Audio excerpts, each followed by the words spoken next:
Greetings. Welcome to the Money Script Podcast. I'm your host, Johanse Harrison, financial advisor and financial literacy educator.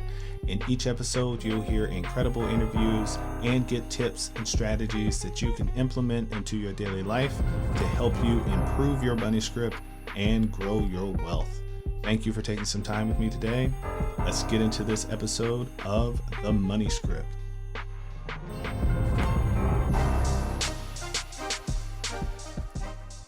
Welcome back to part 2 of my interview with Rhea Pitre. So excited for this. She's got some great financial questions, and you're in quarantine, so there's nothing better to do than to get your finances in order. So go ahead and take some notes, and you might want to cue this one for repeat because there's some good stuff here. I promised you I'd give you some time. This is your time. You've got a financial advisor. You can ask any financial questions you want. So this moment's for you. What questions do you have, or what questions have come up in some of your client engagements or conversations that I could shed some light on? Oh my gosh. Well, I guess what I will do is go back some years and think about myself. And I would ask you, because I was one of those people that you see a financial advisor coming your way and you want to run in the other direction because you're like, wait, I can't talk to you. I don't make enough money. So what do you tell those individuals who, their salary or their income might not exceed their debt? Like what would your first bit of advice be so that they can get on the right track? The Yeah. most important thing that people can do as soon as you start earning money is start saving some of it for a rainy day, because it's going to eventually rain. Even the Sahara Desert gets a storm every now and then. So it's going to eventually rain. And when it does, sometimes it pours. So having that money will allow you to kind of keep your lifestyle going. And that is the most important thing that I think people can do for themselves right now. So even going back 5 years or 10 years ago, no matter where you were, what kind of money you were making, or where you are today, no matter how much money you're making, no matter where your next dollar is coming from, the most important thing that you can do is establish a fund, a bank account, a something. If you get paid in tips, it may be a shoebox in the back of your closet, whatever. Establish a fund where you have at least 2 to 3 months of all of your expenses available, liquid in cash, that you can access it at any time. And if you don't have that reserve, that capital set aside so that you can continue to pay your bills, it's going to do one of two things. Either A, it's going to cause you to have to create more debt, or it's going to cause you to have to depend on someone else, meaning you have to borrow from a parent, borrow from a friend, or worse than anything, borrow from like check cashing stations, things of that nature. Oh man, I hope they keep those places closed. I know that people need to get money to pay their bills, but they charge way too much interest, and that's a whole nother podcast. But so I know there's been a lot of talk yesterday. The excuse me, the administration said that student loan payments have been suspended for 60 days, and interest will not be charged until they decide to start charging again.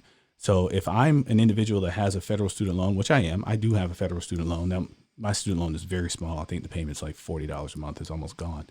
But anyone that has a student loan, you should absolutely be thinking about canceling those next 2 payments and taking the money you would have paid on your student loan and put that into your savings account, because you may need it soon. So that would be the single best thing I think people can do for themselves, is just set some money aside. If you used to eat out at restaurants all the time or go to Starbucks all the time, well, you're not going to Starbucks now. And don't transfer all your restaurant money to Uber Eats. Don't do that. It's better if you save money if you cook at home. Take that money that you used to allocate towards dining out, you used to put in Starbucks, or you used to, spend going out on a Friday night, and take that money and just save it, because we really don't know how long this calamity is going to last. And we don't know what's going to look like when we're on the other side. But those that can hold on to some of what they have are going to be the ones that are in a better situation on the other side of that. Yeah. Yeah. So And so how do you advise them if what they make doesn't even, meet, like it doesn't allow the ends to meet? Like, do you advise them to try to find another, I mean, I know it sounds silly to say, but to find another revenue stream? I mean, it's not Absolutely. always that easy. Absolutely. It's It's not it's easy. not it's not just like it wasn't easy for you to start your YouTube, but there are people out there on YouTube that are still making money right now. Actually, they're Yeah. making more because more people were tuned into their YouTube. And there's still the advertising revenue. It's still going to be there. So yes, if you're in a position where your expenses exceed your income, the first thing you have to do is look at your expenses and figure out where are you overspending. Mm. Okay. And you have to just be brutally honest with yourself. It's best if you use a electronic tool to do it for you. Because if you're trying to just go through your bank statement and write everything down and put it in Excel, it's going to take you way too long. You can use an app. You can use Mint.com. You can use eMoney. That's what I offer. So if you want access to eMoney, just email me and I'll give you access. I'll give you a complimentary 90-day access to eMoney. But those apps will allow you to connect your bank account, your credit card, your student loans, everything, and allow you to look back at your history over 3, 6, 9, 12 months. So you'll see where your money's actually going. And then you'll see the categories. You'll say, wow, we spent $4,000 just eating out in the last 6 months. Well, Mm. that's money. I mean, that's money that could be going somewhere else. The math that I share with clients is for every dollar you spend in the grocery store, you can take up to $3 off of your dining out bill. Mm. Because buying a loaf of bread and sandwich meat versus buying a Subway sandwich, you do the math on that. I mean, sandwiches, can you get out a loaf of bread and a box of meat versus going to Subway, 3 times out of the week? Nothing wrong with Subway. I'm just picking on them. So the first thing you have to do is look at your expenses, figure out where can you cut. Mm-hmm. The next thing you have to do is look at any debt that you have. And you have to see, can you refinance any of the debt? Can you get a lower interest rate for it? See if you can restructure that debt so that you're paying less in interest. And then the third thing you do is now you go back to the income. Say, okay, how can I earn more? Mm-hmm. And I know right now that's tough for a lot of people. But also know there's things, you may still have things in your house that other people may find of value. So you could sell some of those things. Mm-hmm. This is a time of a stressful time. This is also a time when people get really innovative. I've seen lots of articles in the news about people that are getting really innovative of how they can help their community. And some of them aren't doing it for free. And people are paying them because not everybody is out of a job. I tell you one economy that's not out of a job, the medical economy. They're working. Nurses, doctors, hospital Yeah. staff. Oh, they're working hard. Yeah.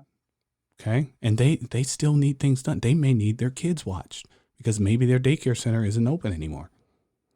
And then maybe if you're the person that just lost your job, maybe you could, if you have a friend that's in the medical community, maybe you could watch their kid for them. They're still getting paid. So they can pay you to do that service that somebody else was doing. So I'm just, spitballing here, thinking off the top of my head, but you have to start to get creative and say, okay, how can I make some changes in my income? But it starts with expenses.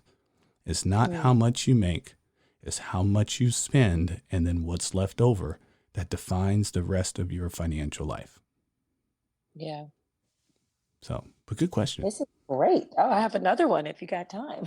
You know what? For you, I have time. So, one of the things that I'm curious about, and I wonder if anybody else out there is wondering, what is your approach to paying off debt? So, when I went through this Financial Peace University, one, they believed in cutting all your credit cards up. Obviously, that's not rocket science. You don't want to keep accumulating debt. But do you believe that the best approach is to tackle the highest interest rate bill or the smallest balance first? That is a great question. I wish Alicia would have joined us for this. We had a 3-day debate about this. Okay. Hmm. So here's the mathematical truth on it. In most cases, no matter how we organize or shift the numbers, what have you, you're going to get out of debt faster and pay less in overall interest if you tackle the debt that has the highest interest rate cost first. Okay, Mm. that's different Mhm. than the highest interest, and I'll explain that to you. If you have one credit card that you have $1,000 balance on and it has a 25% interest rate, okay, Mhm. but you have another credit card that's, say, $10,000 and it has a 20% interest rate. Well, if you're just thinking, okay, highest interest first, well, that $1,000 balance at 25%, the interest on that, if you just let it sit there, 25% of 1,000 is $250. Mm-hmm. The $10,000 balance is at 20%. 20% of 10,000 is $2,000. Okay. So that larger balance, even though the interest rate is smaller, is costing you more money. So in most cases, if we run the numbers, it's going to make more sense to knock out that highest interest cost first, which means over time, if you have multiple debts, you may be applying your extra money to different balances as the balances change. Mm-hmm. From a psychological perspective, though, you may feel a lot better waking up the next morning knowing that you paid off that $1,000 balance. Right. Right. So it gives you that psychological win of, I can do this. I can pay this off. Alicia needs that psychological win. I need the numbers to work. So I was saying to her, no, highest interest, highest interest, highest interest cost first. And she's saying, no, smallest balance, smallest balance, smallest balance. The truth is, it's whichever is going to get you in action will work. So whichever one works. And I can, if you know someone that needs it, or, you need it yourself, you're dealing with different student loan debts, whatever it is, I have a program, I can plug it in, I can show it to you both ways. Here's if you use highest interest. Here's if you go for lowest balance. They'll both show that you'll pay it off faster than whatever you're doing right now. But one of them is going to say, okay, this one you're going to spend, $30,000 in paying off those debts. Whereas if you do it this route, you'll spend $25,000 in paying off debts. But it might be a little bit longer before you pay the first one off. So yeah, it really just depends. But going back to your first question, the most important thing you can do for yourself before you start focusing on paying down any debts is build a cash reserve. Because if you have an emergency, flat tire, job termination, whatever the emergency is, medical, whatever the emergency, if you have an emergency and you don't have the money in your bank account, you're going to go right back to that credit card. That credit card that you cut up, you're going to go and stitch them back together real quick. Or you're going to call the credit card company and say, hey, I lost my card. Send me another one. And they'll say, is it an emergency? We'll go overnight it to you. Yes, it is. Prime that card to me right now. And then you'll take care of your emergency on that card and then pay interest on it and all that other stuff versus being able to borrow from yourself. Because believe me, my clients that borrow from themselves, they pay themselves back so fast because they had that comfort, like, I have $20,000 in my account. And then something happens like, whatever happened, I've got to get a new car. My car's dead. I tried to ride it till the wheels fall off. The wheels fell off. I got to get a new car. They want a down payment of $5,000. Where am I going to get $5,000? That's what your cash reserve is for. No, I don't want to spend that money. Well, okay, but that's what it's for. Okay, so they use it and they're like, I got to hurry up and get that account back to $20,000. It becomes urgent for them to get that. And they'll do anything to get that account back to, not anything, but you know what I mean? They'll do a lot to make sure they get that account back. So there's a psychological effect with having the money as well, because the more money you have, strangely, the more money you tend to have. So yeah, that's good. Great question. But I'm glad you asked that. That is a very common question. There's a lot of debates online about that. And the truth is, the math, it's the highest interest cost. Psychologically, whatever makes you feel good, but either way is going to get you out of debt faster, I believe. Yeah, because not all of us are mathematicians. That is true. And not all of us can, work Excel. I get it. I know. Right. Calculate that. But that's great. Thank you for sharing. Yeah. What other questions do you have? I think we have time for one more. Well, how would you advise someone who's just kind of sinking all around? It's like, now that I've looked to see where I've overspent, and perhaps I've, used one of those technology tools to help me see it all laid out. It's like, then what? Like, what is the best way to focus your energy thereafter? Because I couldn't even think about a sinking fund at that time when I was like waiting tables and not, able to pay my phone bill, able to pay my rent. But then it's like, I would feel guilty, like something has to suffer by me trying to put this money away.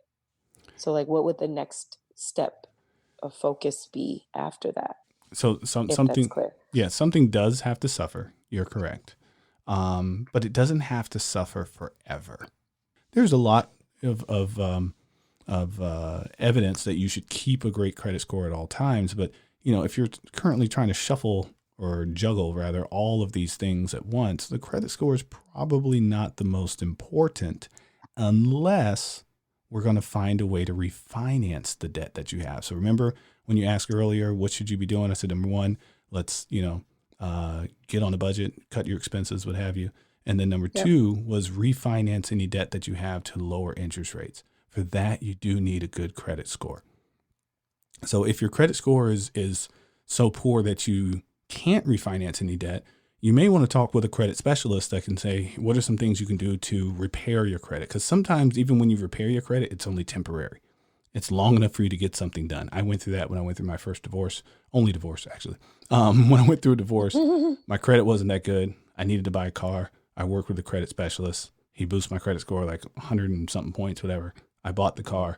And 6 months later, my credit was right back to where it used to be because things disappeared long enough for me to do what I had to do. And then they all kind of showed back up. I was like, oh, okay, those weren't gone that long. I still owe you money. Yes. Okay, fine. I'll take care of it. So there's that piece of it. But outside of that, let's say there's no option. Say you have the lowest interest rates that you can get, and there's no real options of refinancing any debt. So you just got to sit down and come up with a plan that shows you that there's going to be light at the end of the tunnel. Meaning, so I had a meeting with a client this morning, and she doesn't have any debt, but she's trying to help her mother, who has a little bit. And what I'm sharing with her is like, hey, the best thing you can do is get your mom out of debt as fast as possible because she wants to help. Like, get your mom out of debt as fast as possible. Here's a plan where she can be out of debt in 28 months with you helping. You give her extra, whatever it was, $1,000 a month, what have you. And we can show her that she'll be debt free in 3 years, and then maybe she'll be comfortable retiring. You want her to retire. She wants to retire, but she doesn't feel she can because of this debt. Well, let's put together a plan so that she knows that if she just does these things, doesn't add anything else on the credit card, pays all of her minimum payments and takes the extra money you give her and puts it towards the highest cost of interest first, and then snowballs that to the next debts within, what did I say? I think it was like 30 months or so. It was just over 2 years. She'll be completely debt free. House, car, credit cards, everything gone. That for her, that was going to give her life. I mean, she would have so much money to spend if she weren't paying for her house, car, and all of her credit cards. So having that plan helped her will help her to sleep better at night because now she has a goal. It's like, okay, once I get to here, things are going to be good. That will also allow us to look at some of the other areas of her life, like where is she saving money? How is she investing? When she retires, where is her income going to come from? What's coming from her 401k? What's going to come from Social Security? And on and on and on. So really the next step is to create a plan. Now you can try to do that on your own, of course, which some people do, and they do a great job of it. You're better off asking for some help. Because like you said, not everyone likes to do math. So the next step for someone that's in that situation is go get help. Interview a couple of financial advisors. All of us are working from home right now. So they'll do the Zoom or whatever, phone call, but interview some advisors and get a plan together so that you see what your options are. And then you can decide how you want to apply any extra money that you have. Does it need to go to debt? Does it need to go to retirement? Does it need to go to your cash reserve? Where does it need to go so that you can see what your outcomes will look like?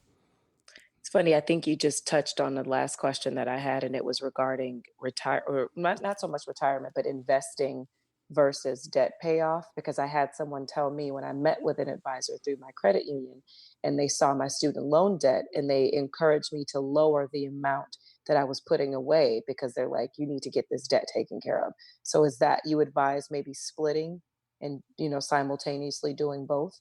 That is you have just hit the question of the week all this week. So most of my clients are physicians. I just happen to be in that realm of clients for the last 20 years. Well, I happened to be 20 years ago. Now it's on purpose. I continue to work with more and more people in that space. And thank you everyone for all the wonderful referrals. I appreciate all of you. But that has been the major question because a lot of my clients have hundreds of thousands of dollars in debt, in student loan debt. And we've put together plans over the years have said, okay, we're going to refinance this debt and we're going to pay, $4, $5, $6, $7, $8, $9, $10,000 a month toward this debt, and you'll be debt free in so many years. Simultaneously, they were listening to me when I was giving them the message about, hey, stock markets aren't always up. Sometimes they're down. When they're down, that is your time to be greedy because everyone else is scared. So we Mhm. want to buy and we want to invest as much as we can during those times. So my phone's been ringing and text messages and emails saying, hey, that extra $3,000 a month I'm giving to my student loan, shouldn't I be giving some of that to the stock market right now? And the truth is the answer's been different for each client because every client is different. And so some clients, I'll run the numbers and I'll say, well, yeah, I mean, your interest rate on your debt is really, really low. And so if you were to take some of that money and invest it, if we were to look out 20 years from now, you'd probably have more money provided you get a decent rate of return on what you invest. For some clients, their interest rate's a little bit higher. And I'm like, no, because I know that the interest rate on your student loan for most student loans is fixed. So I can do the math and I can tell you, if you make this payment, this is exactly how much you'll pay in interest over X amount of years. Mhm. When it comes to investing, there's going to be ups and downs. So there's not a fixed number on an investment where I can say, oh, I know without a shadow of a doubt, you'll get X rate of return. I can give you a pretty good estimation, but I can't tell you with certainty that you'll have X amount of money by the time you pay this debt off. So Mhm. for some people, it's been no, stick to the plan, keep paying off the debt. Yeah, stock market, yeah, you'll be able to get great returns over the next year. But if you look over the long term of the stock market, it's going to average to be somewhere between 7 and 10%, depending on what, industries that you're investing in or asset classes you're investing in when it comes to equities and stocks. You're looking at somewhere 7 to 10%. Okay. And that's the long term. Yes, we will have in some scenarios 100 and 200% returns in the next 6 months. But you're also going to deal with a 30% downturn in another 7 years and another 20% downturn 2 years from now, what have you. It's going to go up and down. So it really comes down to going back to that plan. Mhm. What is it that we are trying to accomplish? When are we trying to be debt free? How much do we need for retirement? And one of the doctors I met with just a couple of days ago, I told her, I was like, split the difference. Instead of giving your student Mhm. loan an extra 2,500, give them an extra 1,250. Let's put the other 1,250 into your investment portfolio. Mhm. But I showed her, I said, but if you do that, you plan to be debt free in 30 months, or excuse me, in 24 months. By doing this, you're going to be debt free in now 30 months. So you're adding 6 months to your debt payoff plan. Are you okay with that? And in For her the head, sake of the risk? for the sake of taking the risk and investing because you're taking money away from what you were going to put on the student loan and put it in an Yeah. investment. So now if you stay on the same track with the student loan, it's going to take you longer to pay it off because you just took money that you were going to use. Now, who knows? 2 years from now or 3 years from now, the money that she put into that investment account, maybe it doubles, it triples, it quadruples, and she takes that and pays that lump sum towards the student loan and then still on the same track. That could happen. But she could Mhm. also tell me, I only want to invest in Amazon. That's the only thing I want to put my money in. And I'm like, you should probably diversify. Nope, I want to do Amazon. Okay, it's your money. And Amazon goes bankrupt. Not saying that they will, but companies go bankrupt. It happens. And she Yeah. loses all of that money. So I would never let her do that. She'd have to be someone else's client to do something like that. But those things do happen. So that's the mistake that sometimes people make. Mhm. So we have to be prudent as well on how we choose to invest that money and just know how is that going to affect all the other financial goals that you have in place. All right. Well, I just want to thank you for just blessing us with your presence this Oh. afternoon. We really appreciate it. So again, we can find you on Realism Chats on YouTube. How do people find that on YouTube? The chats, Well, you can just type in realism, so Realism. RHEALISM, and the channel will pop up. And I usually post a video every Monday, so you get your weekly dose of Wonderful. realism every Monday. Well, everyone, go get your weekly dose of the Realism podcast. The Realism YouTube. Yes. And thank you for joining us on the Money Script podcast, Rhea. We really appreciate you. We from our house to Oh, yours. thank We love you. Oh, you. and I'd be remiss. We have to give your amazing husband a shout out. He will. Oh man, Yes, he will Andre. wring I'll my tell throat. him. Okay, shout out to Andre. Andre is an incredible actor, also a very giving individual as well. I know. By the way, how is his job doing with the kids that he supports? Are they Oh man, he's moving forward. I mean, it's a challenge, and he works with the homeless population. So, he still serves, and they're just doing the best they can with this restriction. I Because mean, some of the young men were working, but they were working at restaurants, and now that they've closed some of those restaurants, so nevertheless, it's put a lot of stress on some of them. But he's doing what he can to encourage them. a man has a huge heart, huge heart. Well, we appreciate the service that he is providing to the community, especially for those that don't know how yet to do for themselves. So we appreciate that. Well, you guys continue to shelter in place.